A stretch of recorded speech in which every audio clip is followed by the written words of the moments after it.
destination, everything. Unless you're falling a great distance, the game will not automatically begin dives if you aren't holding R2. You begin them with R3. Non-natural dives and automatic swings aren't satisfying because they're being done by the game and not by your specific input. Thankfully, as soon as you realise you're in it, it's just as easy to get out. But it affected me multiple times and is symptomatic of the overall problem with the traversal, a relative lack of freedom. Now, before anyone launches their cruise missiles, focus on the keyword relative. It's still a very free movement system, but compared to other iterations, I found myself more restricted than I'd like to be. My biggest problem is that the game automatically breaks your line, even if you're holding R2.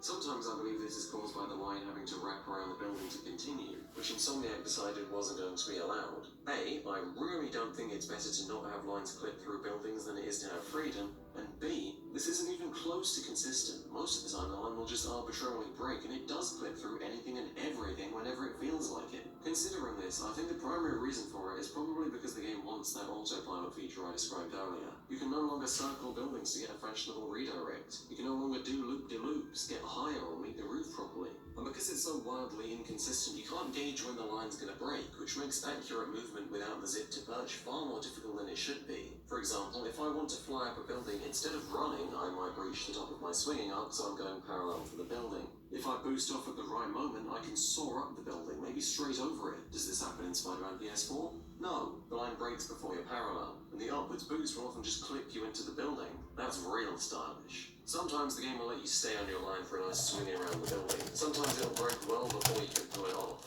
I sure as hell can't find any consistency to it, but I don't think it should exist in the first place. As it stands, the correct way to scale buildings is to web run. Now, you can web zip while web running, which is a great inclusion, but man is it weak. This is just a little hop. It's hard to tell if you're even going any faster by doing this. You are, but it doesn't feel like a boost. You were once able to do this. You can even do it horizontally as well. You were also able to run down a building, but here this is impossible. Even if I want to angle my running direction slightly downward, I can't. I honestly don't know why. It makes for unnecessary frustration, especially in those drone challenges. These are things that I believe are less free than previous iterations, but what about things it doesn't do at all? There is no way to consistently Anton. crawling upon touching a building. The way Spider-Man wraps around objects is also worse than it was in Web of Shadows because it's just an automatic animation. You also cannot zip from a wall crawl, and Spider-Man can't get over random arbitrary obstacles. There is no line climbing if you want to quickly gain height. There is no rapid upward zip. There is no swing boosting, though that might be seen as a good thing. There is no pole swinging, no wall bouncing, no wall latching, and no wall latch jumping. There's no web slingshot, though that's not a big deal.